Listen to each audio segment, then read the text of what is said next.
Madodana ya rikwerhu ndzi rhandza ku mi losa hi vito ra matimba, vito ra hosi ni muponisi wa hina. Ndzi ri ku rhula ka Xikwembu loku tlulaka ku twisisa hinkwako a ku ve na n'wina. Loyi i Reverend B.E. Khoza va xifundza xa Shiluvane ka Presbytery ya Letaba.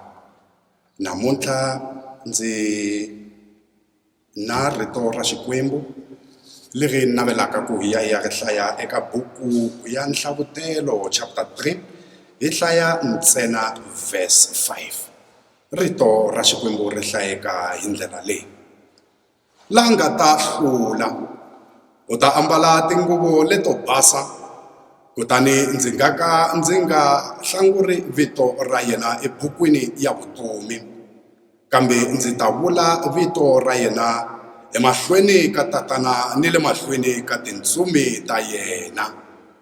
Madodana, leri i rona rito ra Xikwembu, onge hosi i nga katekisa ku hlayiwa ka rona a hi khongeleni. Bua ka nna wena morena Modimo tshepega mo letsatsing la kasheko. Bua le madodana a gago ke bana ba go utlweletse. Bua wena morena Modimo tshepegang namuntlha ni hi laha ku nga heriki. Amen. Vavanuna lavo tala ku katsa na madodana va le ku lweni hi matimba hinkwayo ku vona leswaku milorho ya vona ya humelela. Se makwerhu laha u nga kona u sungula ku tikeriwa naswona u karhele, swa tika u hetelela u hleketa na ku tshika.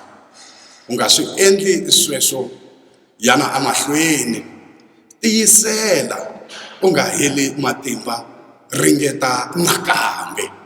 Namuntlha ni navela ku ya ni ya vulavula na n'wina ehansi ka nhlokomhaka leyi nge u nga heli matimba, tiyisela, u ta hlula. Madodana ya rikwerhu, rito ra Xikwembu namuntlha ra hi khongotela leswaku la nga ta hlula u ta ambala tinguvu leto basa. N'wina yanani emahlweni mi tiyisela a ku voneni leswaku milorho ya n'wina ya humelela. Mi nga heli matimba, hlomani matlhari ya moya, mi ya ti languta eka swivoni, kutani mi ri hi loyi muhluri.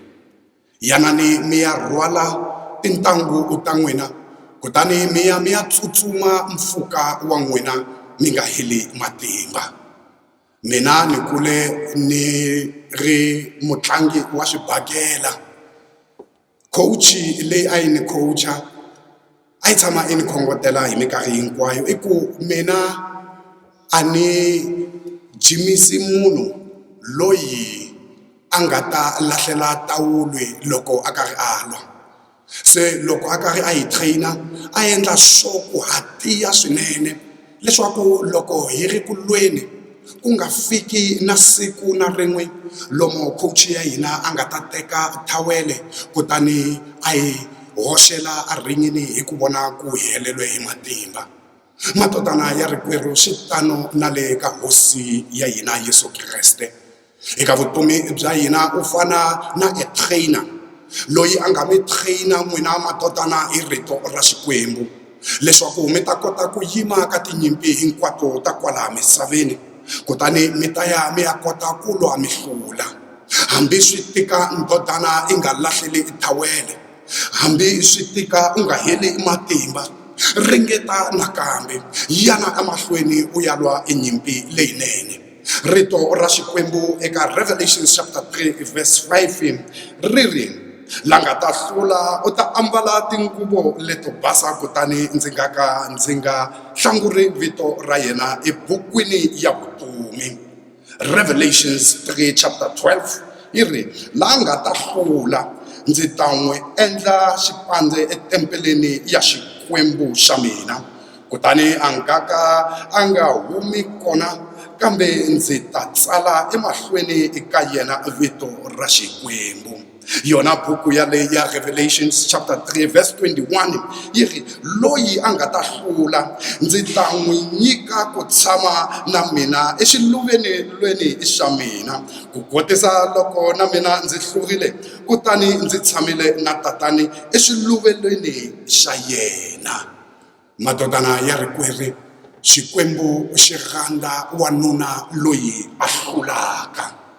Sweswi yanani emahlweni mi ya lwa nyimpi leyinene, hikuva Xikwembu xa tinyungubyisa hi wanuna loyi a hlulaka.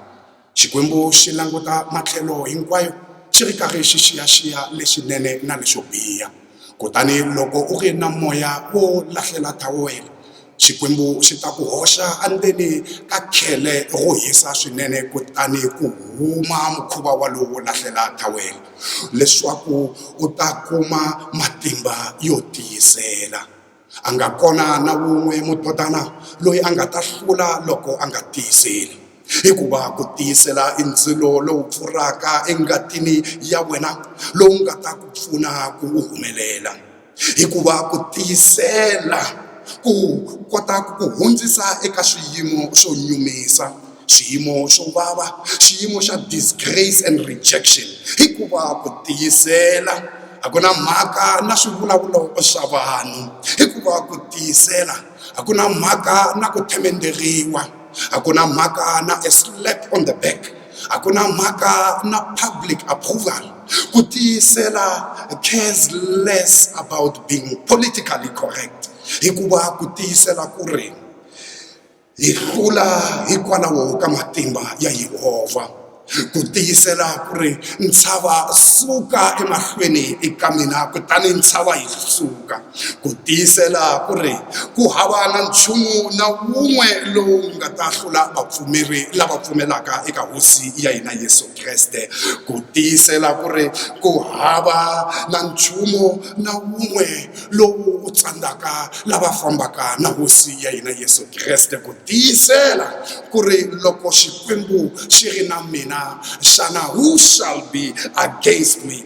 Ku tiyisela i tlhari ra vutomi, i tlhari leri hi lwaka eka hi rona enyimpi ya ripfumelo. Ku tiyisela ku ri ndzi kota swilo hinkwaswo hikwalaho ka hosi ya hina Yesu Kreste loyi a ndzi fumaka. Ku tiyisela ku languta valala va ta va tele hi matlhelo hinkwawo va ri va ta ku lwiseni, kutani u yima tanihi Davhida u ri Xikwembu xa mina yima na mina, kutani valala va hangalaka.